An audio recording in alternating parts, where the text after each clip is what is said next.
இது தெரியாமல் வெள்ளி நகை வாங்கினால் உங்கள் கையில் ஆயிரங்களை இழக்க நேரிடும் என்பதை தெரியுமா? இன்று அரிமா மீடியாவில் வெள்ளி நகை வாங்கும்போது கவனிக்க வேண்டிய ரகசியங்களை தெரிந்து கொள்ளலாம். வணக்கம் நண்பர்களே, வெல்கம் டு அரிமா மீடியா.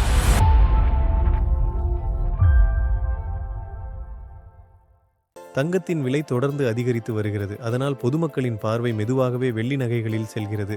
குறிப்பாக பெண்களுக்கு வெள்ளி கொலுசு என்றாலே ஒரு தனி ஈர்ப்புள்ளது. முதலீடு செய்ய விரும்புவோர் வெள்ளி நாணயங்களை அதிகம் தேர்வு செய்கின்றனர். பண்டிகை காலங்களில் தங்கம், வெள்ளி வாங்குவது செல்வ அடையாளமாக கருதப்படுகிறது. தீபாவளி போன்ற நெருக்கடியான நேரத்தில் வாங்க முடியாவிட்டாலும் பிறகு வாங்குவது மகிழ்ச்சியை அளிக்கும் என்பதில் யாருக்கும் ஐயமில்லை.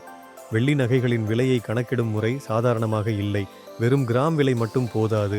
அதனுடன் செய்கூலி, ஹால்மார்க் கட்டணம், ஜிஎஸ்டி வரி ஆகிய அனைத்தையும் சேர்த்துதான் கணக்கிட வேண்டும். தற்போதைய நிலவரப்படி ஒரு கிராம் வெள்ளியின் விலை 130 ரூபாய். ஆனால் கடை ஒவ்வொன்றின் செய்கூலியும் மாறுபடும். ஜிஎஸ்டி 3% சேர்க்கப்படும். ஹால்மார்க் கட்டணம் சில 100 ரூபாயாக இருக்கும். எனவே வாங்கும்போது ரசீதில் அனைத்தும் தெளிவாக குறிப்பிடப்பட்டிருப்பதை உறுதி செய்ய வேண்டும். சில நகைக்கடைகள் செய்கூலியை தனியாக வசூலிப்பார்கள். சிலர் அதையே கிராம் விலையில் கலந்து காட்டுவார்கள். இதனால் வாங்குபவர்கள் குழப்பமடையலாம்.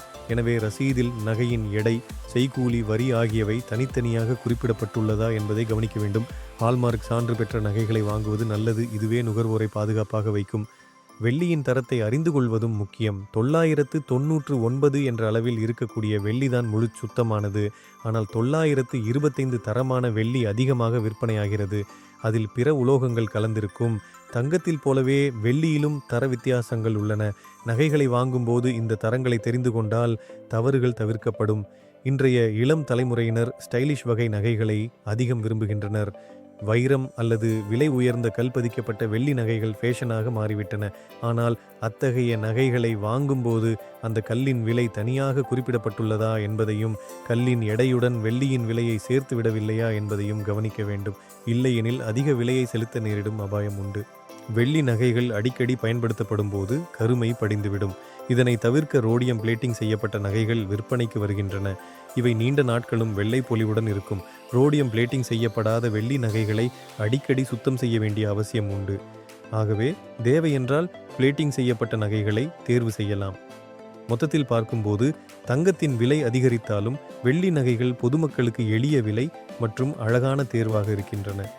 சரியான தகவலை அறிந்து தரம், செய்கூலி, வரி, சான்றிதழ் ஆகியவற்றை கவனித்து வாங்கினால் வெள்ளி நகைகள் அழகாகவும் முதலீட்டாகவும் பயனளிக்கும். இந்த வீடியோ உங்களுக்கு பிடிச்சிருந்தா ஒரு லைக் பண்ணுங்கள், ஷேர் பண்ணுங்கள், சப்ஸ்கிரைப் பண்ணி பெல் ஐக்கானையும் கிளிக் பண்ணுங்கள். அடுத்த வீடியோவில் பார்க்கலாம். நன்றி.